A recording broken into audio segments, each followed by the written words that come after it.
You've probably seen the headlines, right? Google's new quantum processor will end Bitcoin. They're recalling the new 105-qubit chip a miracle that's going to make all crypto worthless overnight. The hype, the fear, it's enough to make anyone with digital assets a little nervous. But what if I told you that this so-called miracle is mostly media hot air? And that the real story here is actually way more interesting? We're going to cut through the noise, look at the facts, and expose the massive gap between having 105 qubits and the millions you actually need to threaten Bitcoin. So why is everyone freaking out in the first place? Well, the fear isn't total science fiction. It's based on a very real but theoretical threat. For decades, cryptographers have known that a powerful enough quantum computer could crack the encryption that protects everything from your bank account to your Bitcoin. It all comes down to two legendary quantum algorithms. First, there's Shor's algorithm. Think of it as a skeleton key for the math that protects your Bitcoin transactions, known as elliptic curve cryptography, ECDSA. For a regular computer, breaking this is basically impossible. For a big enough quantum computer, it's a puzzle that can be solved. Then you've got Grover's algorithm. This one is a threat to the hashing that secures the mining process. Put them together, and you've got a recipe for a cryptographic nightmare. A sufficiently powerful quantum computer could theoretically take your public key, reverse engineer your private key, and sign transactions as if it were you. That's the Doomsday scenario. But the two most important words there are sufficiently powerful. This brings us back to Google's 105-qubit chip Willow. So, is this the crypto killer? Let me be crystal clear, not even close. The claim that this chip can break Bitcoin is a wild exaggeration, and here's why. First, let's just talk numbers. To break Bitcoin's encryption in a single hour, it's estimated you would need around 317 million of today's physical qubits. To do it within a day, you'd still need about 13 million. Google's Willow has 105, that's not a small gap. It's a canyon. We're talking about needing a machine hundreds of thousands of times more powerful than what Google just built. Second in this part is key, not all qubits are the same. Those 105 qubits in the Willow chip are physical qubits.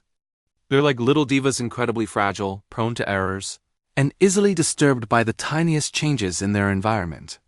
To run something like Shor's algorithm, you have to bundle thousands of these fragile physical qubits together to create one stable, error-corrected logical qubit. So the real number of qubits required is truly astronomical. So what's the Willow chip actually good for? It's a massive scientific achievement, but not for hacking. Google used it to solve a hyper-specific problem that would take the world's fastest supercomputer 10 septillion years to finish.